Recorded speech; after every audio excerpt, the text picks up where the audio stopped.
Nous écoutons la catéchèse du pape François à Rome le 13 avril 2022, précédée de la lecture d'un verset de l'Évangile selon saint Jean, chapitre 14, verset 27.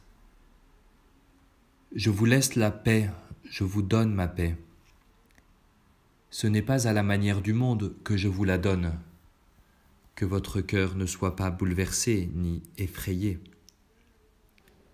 La parole du pape maintenant. Cari fratelli e sorelle, buongiorno. Chers frères et sœurs, bonjour. Siamo al centro della Settimana Santa. Nous sommes au milieu de la Semaine Sainte. Siamo al centro della Settimana Santa che si snoda dalla Nous nous trouvons au milieu de la Semaine Sainte qui va du dimanche des Rameaux au dimanche de Pâques. Ces deux dimanches se caractérisent par la fête célébrée autour de Jésus, mais ce sont deux fêtes bien différentes. Dimanche dernier, nous avons vu le Christ entrer solennellement à Jérusalem comme une fête, accueilli comme le Messie, et pour lui, on déploie sous ses pas des manteaux, des vêtements. La foule est nombreuse, exultante, elle bénit à grande voix celui qui vient, le roi, et elle acclame « Paix au ciel, paix sur la terre et gloire au plus haut des cieux ». L'assemblée célèbre car elle voit dans l'arrivée de Jésus, l'arrivée d'un nouveau roi qui devait apporter la paix et la gloire. Quelle était la paix que ces personnes attendaient? Une paix glorieuse, fruit d'une intervention royale, celle d'un Messie puissant qui devait délivrer Jérusalem de l'occupation des Romains. D'autres, peut-être, rêvaient le rétablissement d'une paix sociale et voyaient en Jésus le roi idéal, qui allait rassasier les foules de pain, comme il l'avait déjà fait, et comme il avait fait de grands miracles, en portant ainsi plus de justice au monde. Mais Jésus ne parle jamais de cela. Il a devant lui une Pâque différente, non pas une Pâque triomphante. La seule chose à laquelle il tient pour préparer son entrée à Jérusalem est d'entrer sur un âne sur lequel jamais personne n'est monté. Voilà comment le Christ porte la paix au monde, par le biais de la douceur. Il nous faut le souligner, par la douceur, symbolisée par cet âne lié sur lequel personne n'était encore monté. Personne parce que la manière de faire de Dieu est différente de celle du monde. Jésus, en effet, juste avant Pâques, explique aux disciples « Je vous laisse la paix, je vous donne ma paix ». Mais non pas à la manière du monde. Ce sont deux modalités différentes. Il y a une manière dont le monde nous donne la paix et une manière dont Dieu nous donne la paix. Deux manières différentes. La paix que Jésus nous donne à Pâques n'est pas la paix qui suit les stratégies du monde, lui qui croit à l'obtenir à travers la force, les conquêtes et différentes formes d'imposition. Cette paix, en réalité, n'est qu'un intervalle entre les guerres, une parenthèse. Cette paix, nous le savons, n'est qu'un intervalle entre les guerres. La vraie paix suit au contraire la voie de la douceur et de la croix, c'est prendre la charge des autres, et Jésus a pris sur lui notre mal, nos péchés, la mort même, et voilà comment il nous a libérés. Il a payé pour nous. Sa paix n'est pas le fruit d'un compromis, mais elle naît du don de lui-même, cette paix douce et courageuse qui est difficile à accueillir. En effet, la foule qui disait « Hosanna » à Jésus est la même qui, peu de jours après, crie « Crucifie-le ». Elle est déçue et elle ne bouge pas le petit doigt pour lui. À ce propos, est toujours actuel un grand récit de Dostoïevski.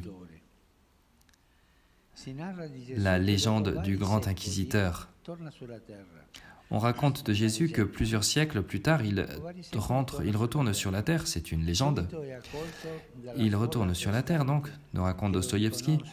Il est accueilli tout de suite par la foule exultante qui le reconnaît, qui l'acclame. « Ah, tu es revenu, viens auprès de nous. » Mais ensuite, il est arrêté par l'inquisiteur qui représente la logique du monde. Celui-ci l'interroge et le critique férocement.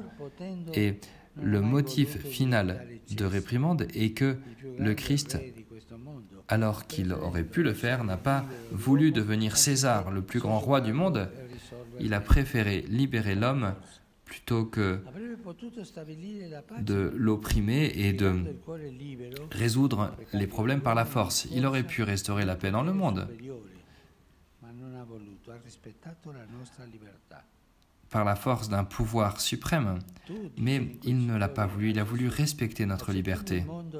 Toi, dit l'inquisiteur à Jésus, en acceptant la pourpre de César, tu aurais pu fonder un règne universel, tu aurais pu fonder la paix universelle.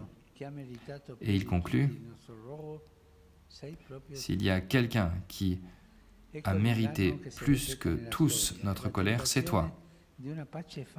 Voilà la réprimande qui se répète dans l'histoire, la tentation d'une paix fausse basée sur le pouvoir qui conduit ensuite à la haine et à la trahison de Dieu et tant d'amertume dans notre âme. Et à la fin, selon ce récit, cette légende, l'inquisiteur veut que Jésus lui réponde quelque chose, même qui lui donne une réponse amère, terrible. Mais Jésus réagit avec un geste doux et concret. Il s'approche, il l'embrasse. La paix de Jésus n'est pas envahissante, elle n'est pas armée, elle n'est jamais armée. Les armes de l'Évangile, ce sont la prière, la tendresse, le pardon, l'amour gratuit du prochain, l'amour de tout prochain. Voilà comment on porte la paix de Dieu au monde. Voilà pourquoi l'agression armée de ces jours, comme toute guerre, représente un outrage à Dieu, un blasphème du Seigneur de la Pâque, comme si l'on préférait à son doux visage le faux Dieu de ce monde. La guerre est toujours une action humaine pour conduire à l'idolâtrie du pouvoir. Jésus, avant sa dernière Pâque, nous dit que votre cœur ne soit pas bouleversé, n'ayez pas peur. Oui, car alors que le pouvoir mondain ne laisse que de la destruction et de la mort, nous l'avons vu ces jours-ci, sa paix édifie l'histoire à partir du cœur de chaque homme qui l'accueille.